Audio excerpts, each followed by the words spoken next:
Hello, everybody, and welcome to the Airheads Watch-a-Long Commentary with myself and Dan Tyson. I'm going to use this as sort of one of the first episodes of my History of Rock and Roll in Film and Rock and Roll podcast. This should be available on YouTube if all goes well, with video accompanying it.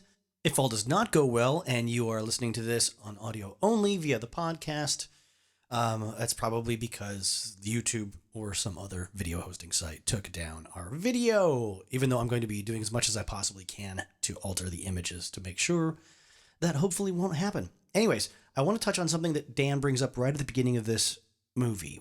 We start with a Motorhead song, Born to Raise Hell. Dan brings up a little factoid about Lemmy's career, and I want you all to know I am going to use this movie as a springboard to another part of rock and roll history. I am going to do a Motorhead-specific episode because of this. But what Dan refers to is referenced here in Lemmy's autobiography, White Line Fever. This is the early 90s he's going to be referencing, which is close to the time of Airheads and a couple years before, but I would also like to point out that Motorhead's first 3 record deals all ended up with nothing being released until after their 4th record deal with Bronze Records, where they actually got to record and put out their first 3 albums, Overkill, Bomber, and Ace of Spades. All that is also relevant to what Dan brings up at the beginning of the movie. You'll know what I mean when you get there. It was just so important for me to go back and totally verify what we start the movie talking about because it references Motorhead and it's one of my favorite bands. So here's the excerpt that explains where Lemmy's at. I was beginning to do quite nicely financially after more than a quarter of a century in the music business. A good portion of this was thanks to the Ozzy Osbourne album No More Tears. That record sold millions, and I wrote the lyrics to 4 songs on it. I've since written more, and a couple appear on Osmosis. That was one of the easiest gigs I ever had. Sharon rang me up and said, I'll give you X amount of money to write some songs for Ozzy. And I said, all right, you got a pen? I wrote 6 or 7 sets of words, and he ended up using 4 of them for the songs Desire, I Don't Want to Change the World, Hellraiser, and Mama, I'm Coming Home. I made more money out of writing those 4 songs for Ozzy than I made out of 15 years in Motorhead. Now, I just thought that was a great little snippet that Dan provoked, but we didn't have time to get into it because the movie was going, and we started having conversations about the film itself. So that's what we're setting up now. Great Motorhead song's going to start things off. And right where we start this commentary audio, it is the first click of the kick drum on that song that coincides with the fading in of the 20th Century Fox logo.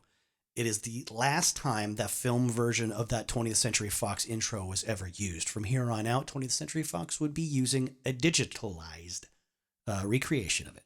So get yourself ready with whatever version of the movie you've got in front of you. Get it paused right when the kick drum comes in and the logo is fading in. Get ready for us. We are going to start right at that moment here.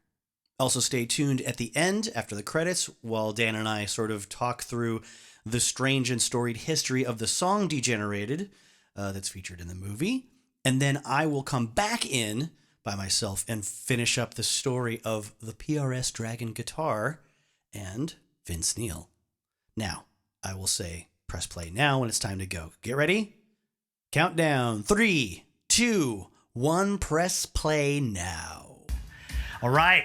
Oh, wow. Welcome to our Airheads commentary. Yep. Starting right off the bat with one of the greatest Motorhead songs ever, Born to Raise Hell.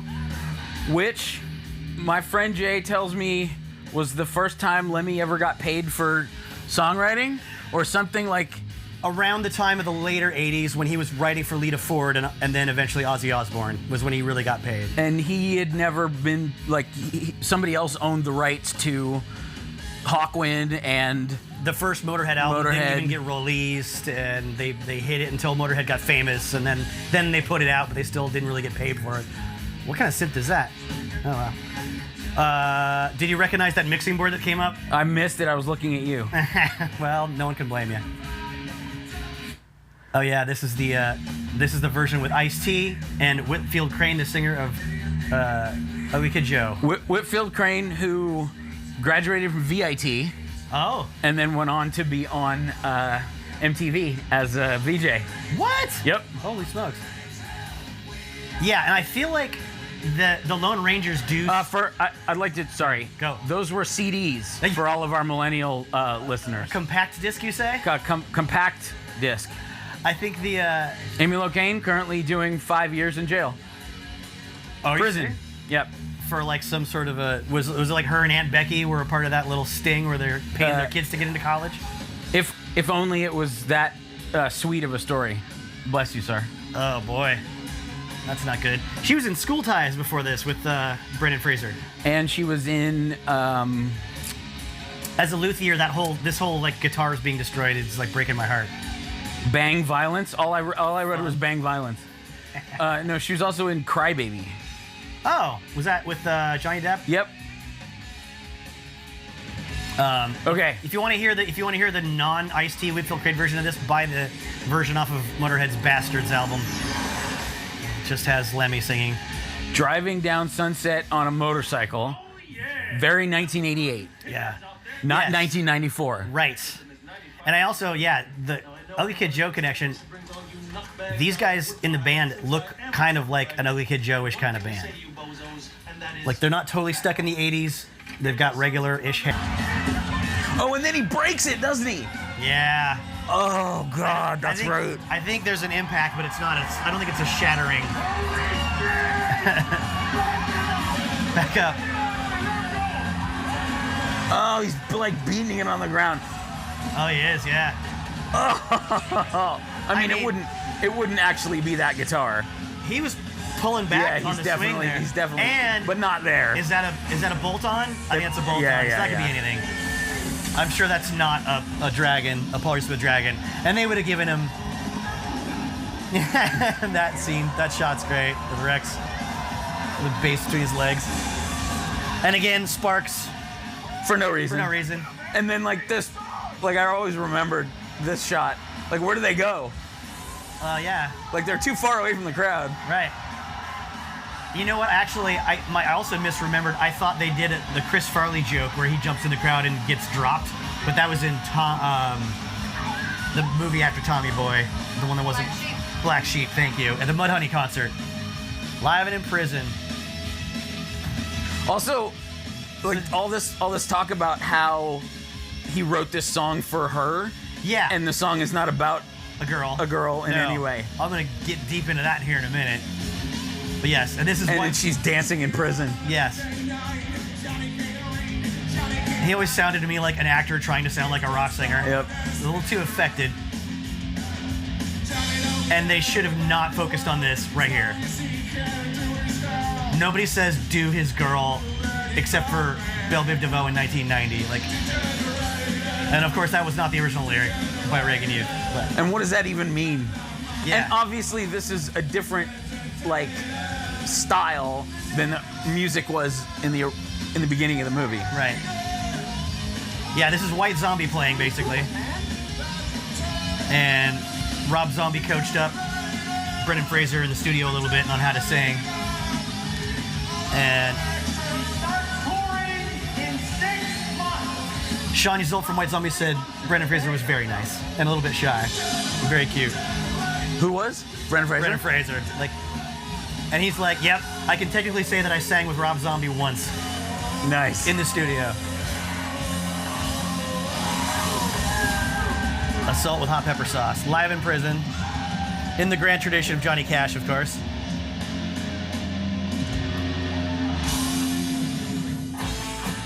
And we end on the Ramones, God bless them, with We Want the Airwaves from, I don't remember if it's 84 or 88, somewhere in there. Hey, Kurt Loder is himself.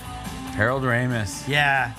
So... Lemmy Von Motorhead. Yes. And Stuttering John from the Howard Stern Show was the masturbating rocker. Ah, perfect. So, Mike Judge. So, he called from at 4 a.m. when they were working on the set into the Howard Stern Show. And I guess got reamed out because Howard's just like, why are you calling me from this stupid movie? The only reason they hired you was so you'd try to get it on the radio, you dumbass. Fuck off and stop calling while you're making this stupid movie I don't care about. On the air. We want the airwaves. This was not on the soundtrack disc, unfortunately. So I got to go into the Reagan Youth song Degenerate or Degenerated. Reagan Youth was a New York City hardcore band that made it. Like down and talk about it. The joke name is based on Hitler Youth, but they really fucking hated Ronald Reagan. So as soon as Ronald Reagan got into office, they started this band called Reagan Youth. They stayed together until 1990. No, okay. They wrote the song. This is the titles. This is the song that the Lone Rangers are playing was written by them. that they're trying to get on the air through the whole thing that Yes. they play at the end of the movie. Okay. There's so many fascinating things about this stuff that I didn't even know until recently. So for one thing, the band had its own sort of career and time, and they put out this. The album it was on was like '84. Somewhere around the late '80s, early '90s, some band in LA called themselves Degeneration, D space Generation. Oh, okay. After that song. They claim to be really influenced by Reagan Youth, and one of the two guys that wrote the song says he gets a phone call from this dude in LA in a band who says, "We named our band after you. We're gonna do a cover of Degenerated, and you're gonna love it. We're gonna make you famous." And he's like, "Well, I won't hold my breath, but Right. fine. I mean, Good. I'm not gonna stop you, but Right. whatever."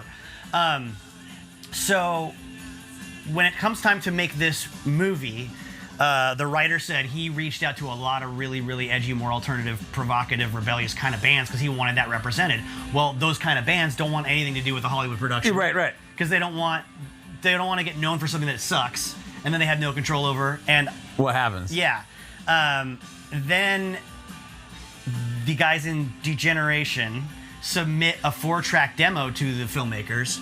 And one of the tracks on that 4-track demo is their cover of the Reagan Youth song, which is a great fucking tune. If you ever hear it, if you're into hardcore punk, it's very tuneful, and it's a good lyrically. It's a great song about just like a burned out friend of yours. It's a like I have this friend who's really fucked up, and I don't like it, and he's a waste. But in this movie, it's more portrayed like, isn't it great that like we're all like We're all fucked up together. Gen Xers, and we're Right. yeah. Anyways, But like, so they must have written the movie before they got the song. yes. And they must have had that gag in there about I wrote it for you, and not been able to change, not been able to change anything the whole time. Right. They're not, yeah. Because They had the plot point without the song. Right.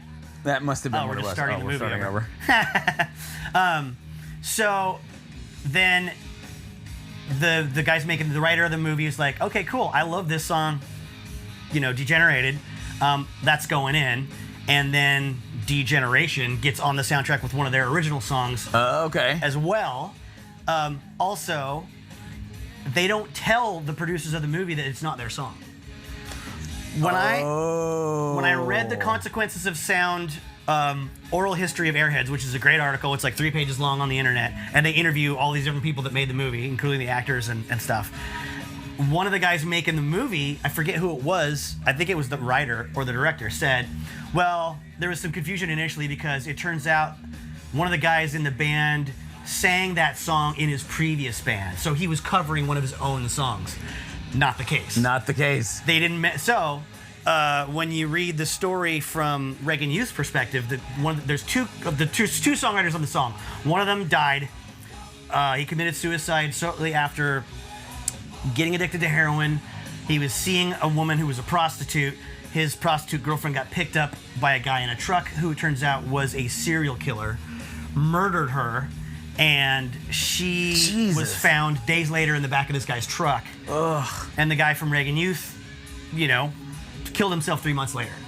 So he's not part of the whole picture, but his surviving friend, who was the guitarist in the band, and I think the singer, basically has a girlfriend that's also an actor. She knows Steve Buscemi because she's about to be in the movie Trees Lounge with Steve Buscemi, which is what he did right after this. My God. She finds out about the Reagan Youth song being covered and then being added to this film, calls Steve Buscemi on her boyfriend's behalf and says, you have to put a stop to this because this is bullshit that they're not giving my boyfriend's band credit. They're like, some other band is passing this off as their song. Oh, wow. And so then the dude from Reggae Youth gets a call, and they get it sort of worked out. They're basically, do you want to get paid for this, or do you want this other band to get paid for this? And look like they're bitches. Because if you don't put your name on it, because he's like, here's the thing, your girlfriend called Steve talked to us. The stuff's recorded already. It's going in. Like, we're done filming. Right. We can't stop it. The band in the movie has been portrayed playing your song. Oh, right. And miming the words to the song. Right. So it's like, so the singer's like, at that point, it's either not get paid and be their bitch, or get paid. Right. And not be this other 90s band's bitch. Wow. So I said, yes, I'll take the money. And he and the surviving family members of his writing partner got paid royalties, like, from then on, from the soundtrack, from the movie, and blah, then blah, whenever blah, blah, blah. Okay. Yeah. Cool. Yeah. Cool. At least, you know. So in Crazy. that way, the good guys kind of won. Yeah. Good. Anyway, so thank you for being here, and thanks for sticking with us for the second round of commentary for Airheads. We're not going to watch the entire movie again and cover everything else we forgot to talk about. This is Airheads 2. Yeah. Groundhog Day. Yeah.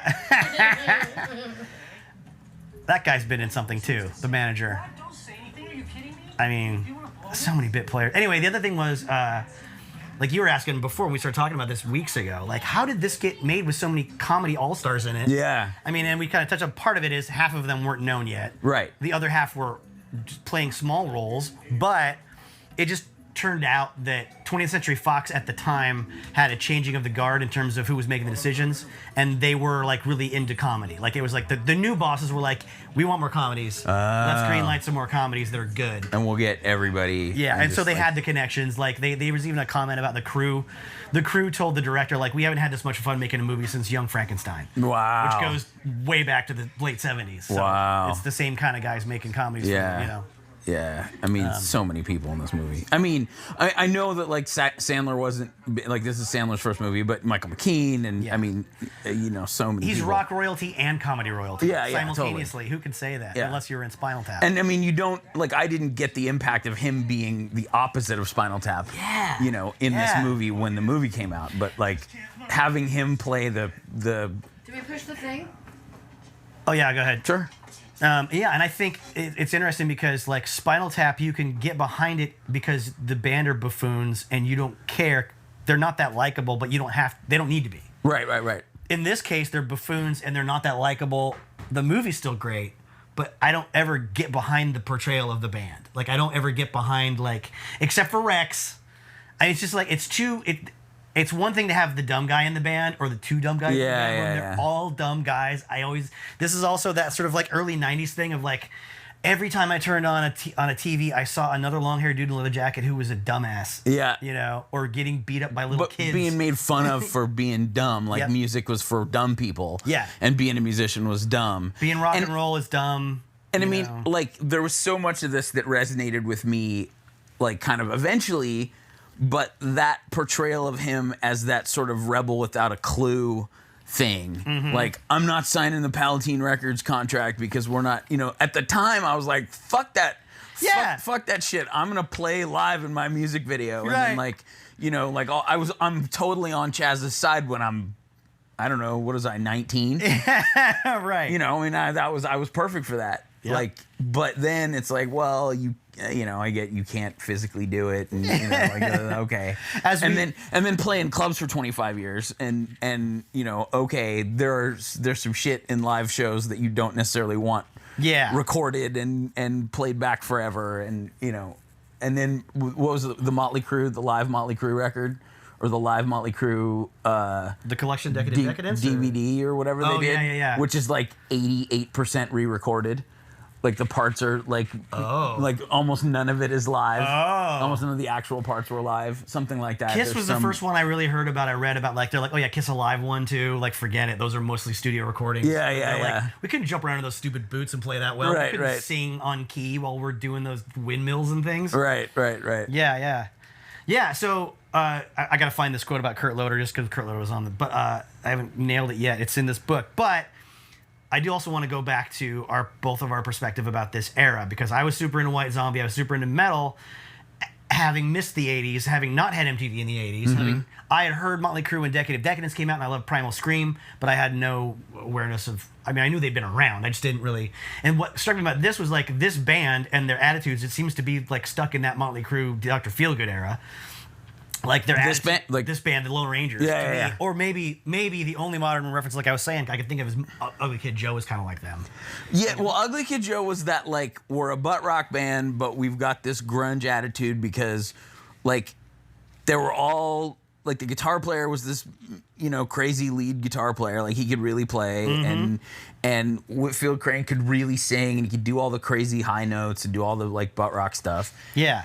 And they were like that, but they had this ironic comedy edge to them, and like the record was super dry. It had grunge production on it. It didn't have big old giant snare drums, and you know, it didn't have any of that. Like, you know, it had that 90s. It was very clean and like no mid-rangey kind of 90s. Right. It had but also no gigantic verb and no big background vocals, and you know, everything was super dried out. Yeah, super dry and compressed. Yep.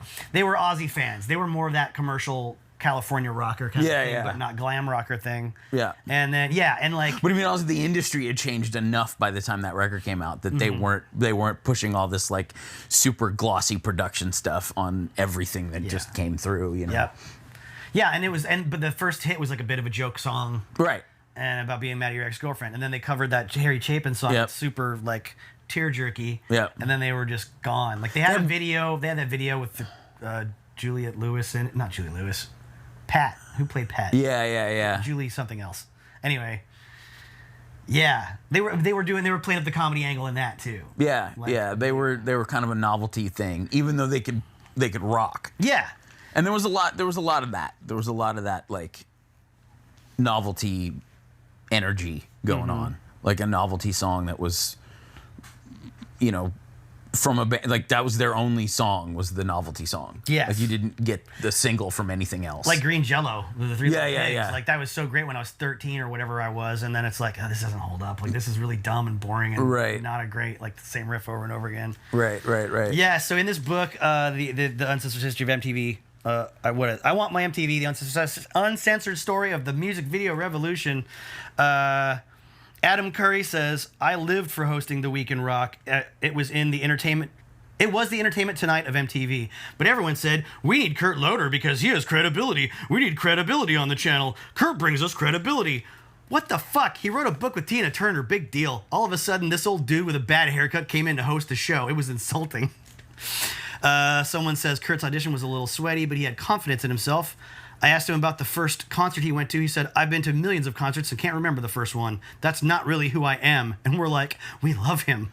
Right. So pretentious. Jesus Christ. There were various attempts at giving him a wardrobe, and Kurt would say, get that away from me. I don't want to deal with you people. Let me wear what I want to wear. Alex Coletti says, at his audition, Kurt Loder sweat so much it was running down his shirt. I was like, this poor guy is just not made for TV. And of course, Kurt outlived us all there. He was so awesome to work with. On Fridays, he'd make margaritas for everyone. Adam Curry, Kurt liked to drink. He would bring a blender to the studio and make margaritas. He'd have at least one margarita before he went on the air. Anyways. Yeah, that's Adam Curry's very bitter for a lot of things. Apparently. Wow. But Kurt Loder was I got MTV in 1990, so Kurt Loder was the voice of rock credibility and like whatever. But I only know him from MTV. I didn't know him, you know, at that point he had written for Rolling Stone and he had done all this stuff. He had put out a couple books. Yeah, and I didn't know any of that stuff at that point. Like, neither. I didn't have any idea that that's who he was. Like, he wasn't rock royalty to me. Right. You know, I didn't have any idea. But yeah, big enough to show up in a movie like this. And I'm sure he popped in a couple of other films. He must have like shown up whenever you do an MTV. Yeah, of course. And make fun of MTV or whatever it was. You got to get Kurt Loder. You get Kurt Loder. But I mean, they must have asked MTV. They used their logo. Yes. Like them. I mean, obviously the whole thing is, you know, they couldn't have done this without the cooperation of MTV and whoever else. But I mean, it's Sony, right? Sony Pictures must have had Fox. some pull or. This was Fox, so I guess. Okay. I bet Sony was the soundtrack. Oh, okay. Production. I don't know. Okay. Yeah, I thought but I this saw Sony logo or whatever. I'm sure that after the merger and everything. Yeah. After again going back to like when DJs used to make decisions about things. Right. Like that was coming to an end as soon as as soon as everything was deregulated. Right. Clear Channel starts just gobbling everything up. Deregulation. No. Speaking of Reagan Youth. Yeah. Oh, that's not. Reagan can't read. Reagan can't write. I'm not proud of that. No. Last words? I was just gonna say, going back to like the metal thing, I think it was funny to watch this and know this movie was made for me, and still not relate to it just still felt like it was dated already with the portrayal of the main band, because there was bands in Seattle with that same attitude of like, hey man, this Seattle whining crap is bullshit. We're real rock and roll, and they've been around for 15 years. Right, and never got famous, and that's kind of what I got out of this. That sort of like, oh, you listen to that Seattle bullshit? That's so lame. And it's just like, it's too late, dude. This is the Seattle thing has changed the course of music. Right. And you can't put that genie back in the bottle. Yeah. And you can't, and fighting against it makes you look out of touch. And I think if you could have cut that out, this would have, I don't know, it might have held up better. But you love this movie or you don't care about this movie. But also, like, his thing with hating the Beatles, yeah, and hating like grunge, the Seattle thing, like you don't get an idea, and classic rock, like you don't get an idea of what he did like, right? And in '94 when this came out, like I was that guy. I didn't get classic rock at the time. I wasn't a Pink Floyd fan yet. Okay. I didn't like the Beatles. Right. I mean, I liked the Beatles as a kid when I was just listening to it as just fun like hits, but I didn't. I'd sort of abandoned everything coming out of music school that wasn't fucking prog metal, like that wasn't Dream Theater and wasn't like Sean Lane and a million notes a second. Like that's what I was into, and I was very clearly just like, no, this is all I want is I want guitars playing as fast as they possibly can every second in '94, because that was my thing. But we never get a sense of what he actually likes. Like he dismissed all the same shit I was dismissing at the time, but we don't know. Okay, so where does that leave you? Are you just Guns N' Roses? Like what, you know? That's a great point. Like what's left? Even the douchey lead singer in The Heights, in the pilot episode of The Heights, oh god, does a Axl Rose reference. That's right. So we know he's the douchebag rocker in the band. Right. We who's get a that. Womanizer. Yeah. Because that's where he stands. Yeah, I know, it's so funny because like it does seem like you could just take this band and put them in a time period. And you wouldn't be stuck with them being beholden to any particular type of music. Yeah. You could make them a folk band. You could make them a hip-hop band or whatever. But, yeah, it also...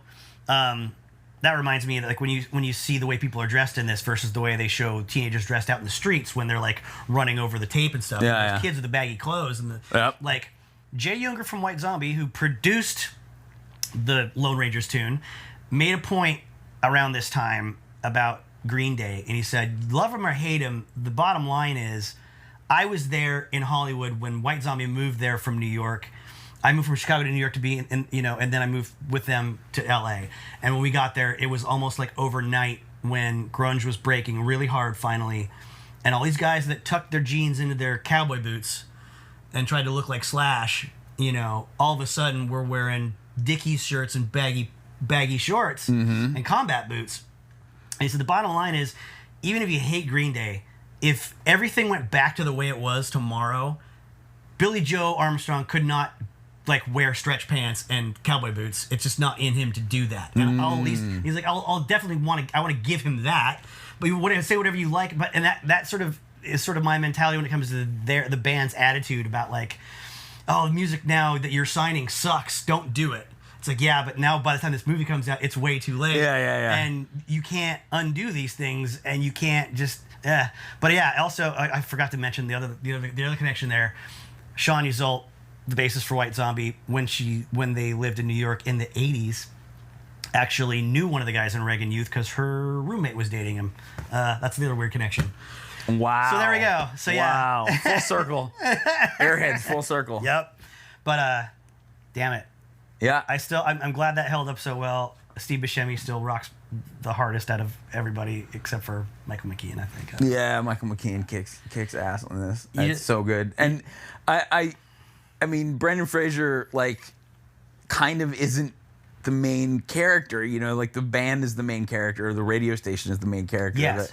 Like he's just along for the ride, and he provides sort of the inroad for me I mean, I don't know how much this movie formed me and how much I related to this movie. Like, this was so integral to me.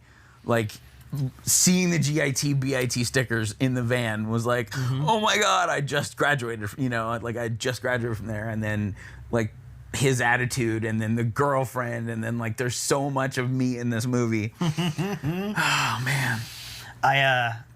I'm reminded of the Lemmy is God joke. Like, I knew that. I had heard that before, but I don't know what the real origin of, other than Clapton is God. The graffiti that was popping In up London. in London. Yeah. I read a book around 91 or 92 that was called Teenage Wasteland, and it was written by this journalist who was basically just sort of young enough to integrate herself. I really tried to shoehorn the Who joke in there, and I just couldn't. Who was? Do it. Yeah. Who? I looked up some Amazon reviews of this book to see what they had to say. Apparently, it's a really crappy book. I was a teenager when I read it, but it had an impact on me at the time. I kind of don't want to go back to it because it sounds like the journalist really padded the book with lots of stuff about herself that she didn't need to do. She inserted herself in the story. Her main thing was it was in the late 80s, and Judas Priest is getting sued because of these teenagers that committed suicide. Supposedly because of the song telling them to. Ozzy Osbourne. Yep, Suicide Solution. Suicide Solution. Yep. And then these teenagers in the Midwest. Which is a liquid pun, which isn't about killing yourself. Right, Solution. Yes. Yeah. And of course there's the backwards masking in it. Yep. And the lawyer that prosecuted him was just like, you can hear the messages, get the gun, kill, kill, kill, kill, kill. And they interview Ozzy in his own video, and it's like, I mean, there is a vocal effect in there, but I never said get the fucking gun. Right. Like, I think someone else explained what it was that he said. It was just BS. But so heavy metal, satanic panic is a big thing in the 80s. Their parents are blaming heavy metal artists for their kids committing suicide instead of dealing with the fact that their kids wanted to kill themselves. Yeah, right. So this particular case had two teenagers that had like a suicide pact, and they died of carbon monoxide poisoning in their garage, and they had AC/DC's If You Want Blood, You've Got It, like on them at the time. And this journalist went to the town after like the first initial blast of attention, because she didn't want to get lumped in with all these like blood-sucking journalists that the kids were trying to avoid. And she took her time to kind of ask around and meet these kids that knew them, that were their friends. And she was young enough and wore a leather jacket, and she was talking to these kids, and she, like, the breakthrough day interviewing them was when they noticed her Ace of Spades ring on her finger. And she said, like, the girl just like lunges at me and grabs my hand and like looks at my ring and is like, oh, Motorhead, that's awesome. And she goes, oh, I mean, yeah, Lemmy's God. And that would have been like 87 or somewhere around there. And I don't know if that was, I don't think she was popular enough for that imprint to become its own thing. I think it was its thing first. Yeah. But I don't know where you haven't been able goes. to find it anywhere else. I've never seen anyone say it on old footage on MTV, or I mean, they weren't on MTV anyway. Well, that's your that's the name of your first book about rock and roll history, is trying to unearth Lemmy as God. It was the first one. Yeah, where did it come from? Lemmy didn't say in his autobiography he's not that kind of guy. But, but I did. Somebody else has it somewhere. There's you know. He did say he really doesn't like Penelope Spheris for the way she made all the musicians look in Western Civilization. Oh, we gotta watch that too. So I should tie that in now, because the Snohomish County Library System does have the 3-disc box set. Oh, for me really? to rent. If you're listening to this, I don't know how you're watching Airheads with us if you're not watching the footage we just took in Dan's living room, because we tried to find this streaming in any fashion, especially illegally. Weeks ago, we were supposed to record this week. We were not especially illegally. We tried everything else first. Well, yeah. And then couldn't even find it on torrents or Pirate Bay. Yeah, none of that. None of the illegal. Didn't help us. None of the dark web shit worked. Nope. This movie is. You can buy children. You can buy a child bride. You cannot get this movie on the dark web. Yeah. So I rocket checked it launchers out. and children and awful. Yeah. Yep. And drugs that'll turn you into a zombie face-eating menace. But yeah, I got this from the Snohomish County Library System. Had to wait a few weeks for it, and put some turtle. So wax we'll take in it. turns. Yeah. Like, just get it from the Snohomish County Library. Watch this. Call in now. Yep. Call in now. First 10 callers are the first 10 in line. That's right. To borrow this DVD. or maybe take it home and rip it and then give us all copies. So I don't know. I feel pretty good. Yeah. I'm good on Airheads for another few years. Yeah, totally. Yeah. There's some choice stuff in here that I will probably watch over and over again, but for sure. Yeah.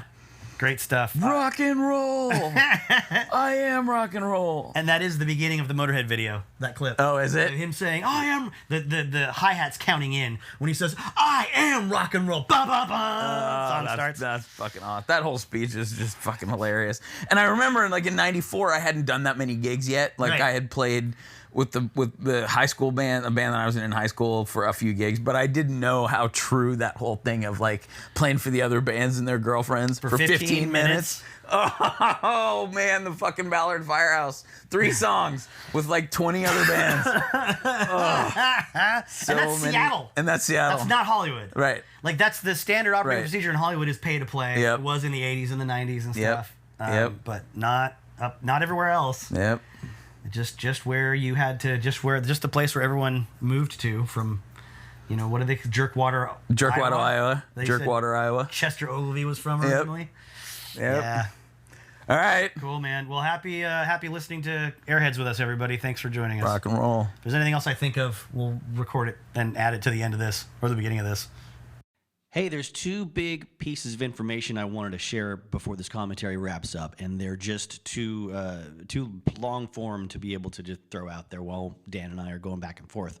So, I want to talk about the comment about Vince Neil killing a guy. The writer of this film, Rich Wilkes, was sort of the person, I think, that brought that into public consciousness for the first time since the mid-'80s, after Vince Neil was, convicted and pled guilty to vehicular homicide and driving under the influence for the death of Razzle from the band Hanoi Rocks, their drummer. Razzle was 24 and Vince was 23. Now, for those of you that already know the story, bear with me because there's more than one reason I'm sharing this and why it has to do with Airheads. They were partying for days on end, and it's like 6:30 p.m. when Vince goes to drive like the 2 or 3 blocks, supposedly, that it was to get to the nearest liquor store. He's driving back from the liquor store after they get all the booze. They're not wearing seatbelts, and they're in a 1972 red Pantera sports car going 65 miles an hour in a 25-mile-an-hour zone. Now, think about what that means. That means people are still coming home from work. That means it's a neighborhood. It's like a residential district, right? So you got to figure kids are probably playing sports in the park, or they're running around in the streets in this, in what should be sort of a safe area. And as they're coming around a turn, there is a fire truck parked on the side of the road that Vince has to avoid.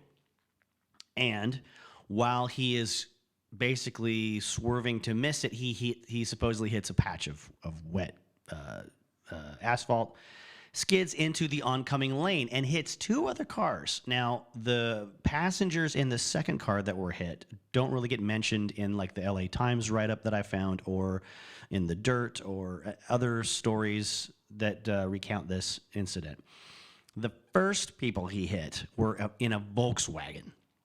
Both of them suffered traumatic head injuries that they still live with to this day. One of them was in a coma for 30 days after this. They were both about 20, 21 years old. So it goes a lot deeper than Vince just killing a guy, which at the time, when I found out about the incident and then heard about it from Motley Crue's perspective, when VH1 put out their Behind the Music and let Motley Crue tell their own story, I thought that was really harsh, actually. I was like, he didn't like murder somebody and do 15 days or 30 days or whatever the hell it was. It's actually a lot worse, as I found out, than that. So, especially in light of the fact that Vince Neil was arrested for DUI in 2007 and 2010. He did get out with after paying a couple of $1 million, and basically there was this decision that if he was locked away for the amount of time that the average person would get locked away, he wouldn't be able to make money and then pay restitution to the victims and their families. So the decision was to get them back out on stage as soon as possible and playing some benefit shows and things like that. He was advised by his lawyers not to speak to the press outside the courtroom, and was also advised by his lawyer to go up to the mother of the victim that was in a coma and say, "I'm very sorry this happened to you. I want you to know that I'm praying for you." Anyways, fast forward a few years, 2002, Rich Wilkes, the writer of Airheads, will write Triple X, the Vin Diesel breakout action vehicle. Then, about 7 years after that, no, it's not 7, maybe close to 17 years after that, what would be 2019, I believe, his writing for the Dirt film adaptation hits the screen on Netflix streaming services everywhere. And in that depiction, Vince Neil is just seen as someone who, he's probably had a beer or two, but he seems really coherent, and he gets behind the wheel with Razzle, and they're just having a spirited, fun conversation on the way back from the liquor store. And it's like, "Hey, whoa, look out. What's that?" Boom. Which really downplays the severity of Vince's crime, and it just makes it seem more like an accident than anything. So a weird bit of, I don't know if you call, I don't know what you call that. I don't know if Rich Wilkes is like somehow paying for what he did by trivializing sort of Vince's punishment in the first one, and then trivializing the severity of his crime in the second one. I mean, first one being Airhead, second one being The Dirt. But it's just too bizarre of a coincidence. I would love to know what the whole process there was. If someone basically said, "Hey, you really pissed off Motley Crue, but you've got a chance to make up for that if you want to write the adaptation of their life story." Anyways, the second thing I wanted to bring up is the mystery of what was up with the PRS Dragon guitar and whatever happened to it at the end of the film. Because Paul Reed Smith guitars, especially a Dragon, are incredibly expensive, and especially at that time. I mean, they were a much smaller company than they are now. Though they were, very well known in electric guitar circles, they were the only company to come along after Fender and Gibson to really make a run for the throne of electric guitar design dominance. They did a great job of, they being Paul Reed Smith himself out of Maryland in his garage, combining some of the best aspects of Fender guitars and Gibson guitars in one piece that was original enough that they couldn't sue him over it. It really took off after Santana started playing them around the time of his sort of second act, if you would, around the Supernatural era with Rob Thomas from Matchbox 20 and a song with Everlast and crap like that. Then he was on the Grammys, and overnight, like one of the guys from Paul Reed Smith Guitars came to the Luthier School I went to in 2000, and they told us flat out that it was the day after the Grammys, their orders doubled. So that was kind of what took them off. So, but rewind from there about 6 years. It's 1994, and Airheads comes out. Obviously, Rich Wilkes, the writer, must have been savvy enough to know that guitar was sort of a prized jewel that a lot of people were lusting after, and it's a good choice. It's not too butt rocky, and it's not too traditional. It's modern looking, but it's not like a pointy guitar that's neon green that you would have seen in a Poison video or something or whatever.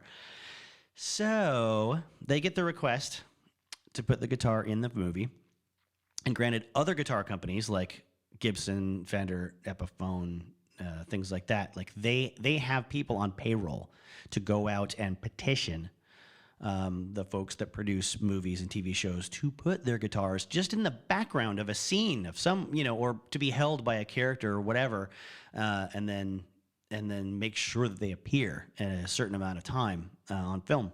So this is the opposite. This is filmmakers coming to a guitar company and saying, "We want to feature one of your priciest guitars in this story and have it on camera, and we're going to smash it."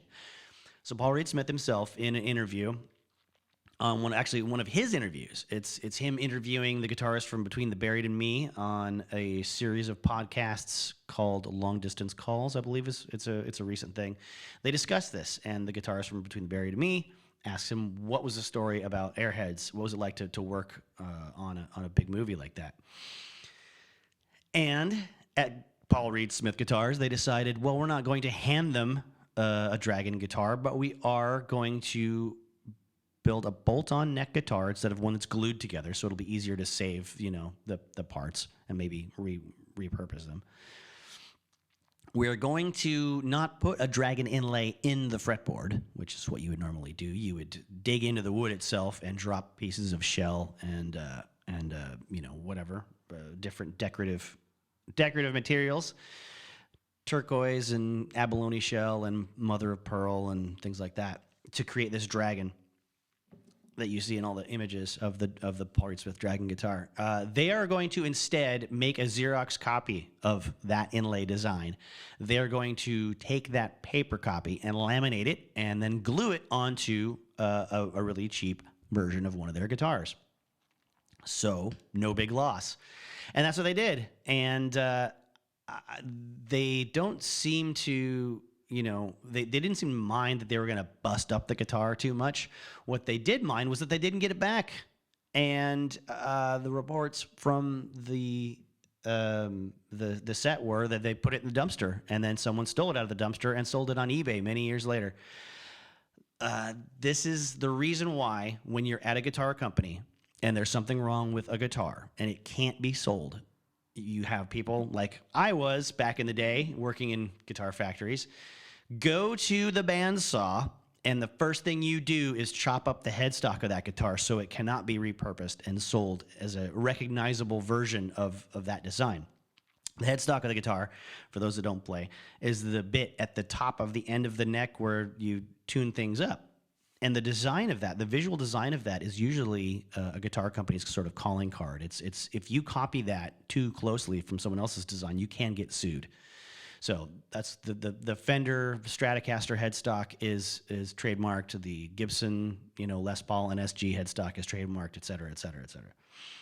Anyways, so somebody found it in the dumpster, put the pieces together, glued it together, sold it on eBay, and eventually, whoever bought that came across someone else who knew someone at Paul Reed Smith Guitars and bought it from them and got it back to the folks at PRS. So that Dragon guitar fake is now back in the hands of the people that created it back in 1993-ish. At least that's a much happier ending than the Motley Crue story. Thank you very much.